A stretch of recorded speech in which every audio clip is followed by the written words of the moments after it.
साहित्य में अलंकार का बहुत महत्व होता है। जैसे एक स्त्री के लिए आभूषण बहुत महत्वदायक होता है, उसी प्रकार से साहित्य में भी अलंकार। अलंकार का मतलब ही होता है गहना, आभूषण। अलम करोति इति अलंकारः, अर्थात जो सुंदरता को वृद्धि करे वो अलंकार कहलाता है, चाहे वो साहित्य में हो चाहे स्त्रियों में ही हो। खास करके स्त्रियों के संबंध में तो कहा गया है कि यद्यपि सुजाति सुलक्षणा सुवर्ण स्वरस सुवृत्त भूषण बिना न भानई कविता वनिता मित्त। अर्थात सुंदर जाति, सुंदर लक्षण सब कुछ हो, लेकिन अलंकार न हो तो वो सुशोभित नहीं होती है। अलंकार विहीनांग विधवैव सरस्वती, कहते अलंकार के विहीन होने से सरस्वती भी विधवा की तरह दिखाई देगी।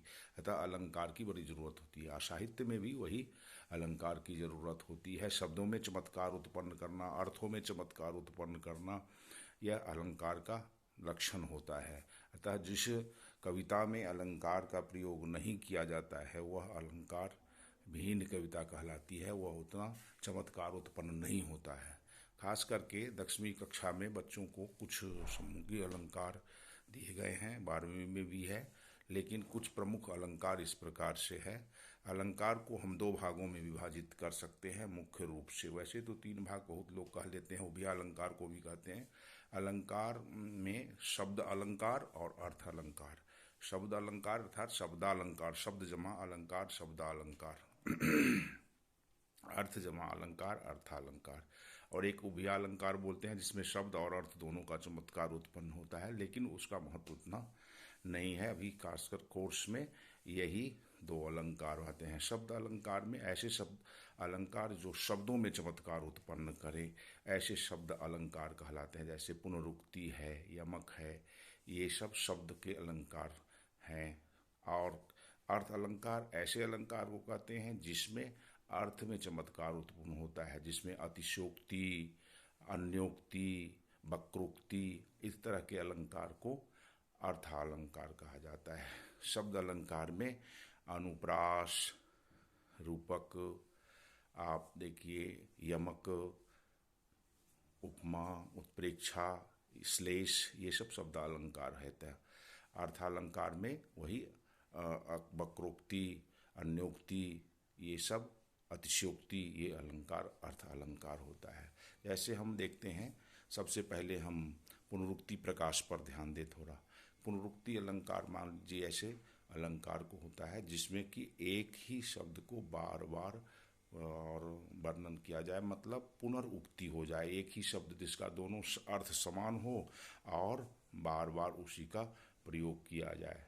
जैसे आप कई जगह देख सकते हैं, बहुत बहुत आदि शब्द होते हैं। धोए धोए पात हिल हिली सरसै लगे, धोए धोए मतलब 2 बार धो धो करके, ये पुनरुक्ति प्रकाश होता है जिसमें दोनों शब्द के अर्थ समान हो और समान अर्थ से बार बार उसको प्रयोग किया जाए। पुनरुक्ति, पुनरुक्ति मतलब पुनः उक्ति। इसी प्रकार से हम दूसरा अलंकार देखते हैं, यमक अलंकार। यमक अलंकार में एक शब्द के 2 अर्थ होते हैं, अलग अलग अर्थ होते हैं, अलग अलग अर्थ वाले शब्द का प्रयोग किए जाते हैं। ऐसे शब्द जिसके 2 अर्थ निकाले जाए वो यमक अलंकार होता है। खास करके एक शब्द में देखें अब, जैसे कनक कनकते सौगनी मादकता अधिकाय, या खाए बौराए नर वा खाए पाए बौराए। कनक कनक, यहाँ कनक शब्द के 2 अर्थ होते हैं, सोना और धतूरा।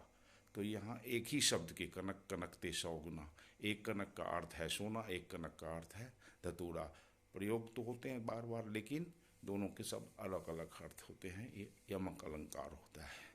और पुनरुक्ति में दोनों अर्थ के समान अर्थ होते हैं। धोए धोए पात हिली हिली सर, धीरे धीरे, ये सब पुनरुक्ति प्रकाश का अलंकार होता है। मुख्य रूप से आप लोगों ने समझ गया होंगे। जो अब एक छोटा सा उदाहरण मैं दे देता हूँ, अभी और अलंकार को अलग अलग बढ़ाऊंगा, लेकिन एक अर्थालंकार का मैं प्रयोग कर देता हूँ। मान लीजिए जैसे अतिशयोक्ति अलंकार है। किसी वाक्य में अलंकार शब्द को बार बार अर्थ को बार बार चमत्कार उत्पन्न किया जाए, अर्थ में चमत्कार बढ़ा चढ़ा करके कहा जाए, एक छोटे से बात को खूब बढ़ा चढ़ा के कहा जाए तो अतिशोक्ति अलंकार होता है। यहाँ अर्थ में चमत्कार उत्पन्न होता है। हनुमान की पूंछ में लगन पाई आग, लंका सिगरी जल गई, गए निशाचर भाग। अब देखिए, हनुमान की पूंछ में आग नहीं लगी, लेकिन लंका जल गई और निश्चर भाग गए। ऐसे ही अन्योक्ति अलंकार होता है, उसमें भी इसी प्रकार से आपको अन्य उक्ति, कहीं और की उक्ति प्रयोग किए जाते हैं।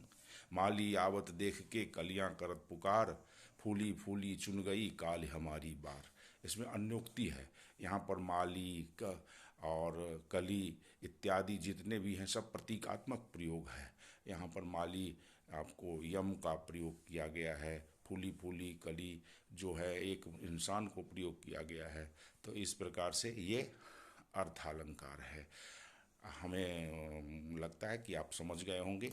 वैसे अगले वीडियो में हम आपको अलग अलग सभी अलंकारों को बताएंगे। अभी हमने केवल अलंकार का मुख्य परिभाषा और उसके गुण को मैंने बताने का प्रयास किया है। और इस तरह के वीडियो देखने के लिए आप हमारे चैनल को सब्सक्राइब करें, और हम कोशिश करेंगे कि आपके कोर्स के सभी चीज़ों को मैं बार बार रखूं। खास करके हिंदी के लिए ये विशिष्ट चैनल है, इसलिए आप इसे सब्सक्राइब करें और इसको देखें और इसको लाइक करें। धन्यवाद। जय हिंदी, जय भारत।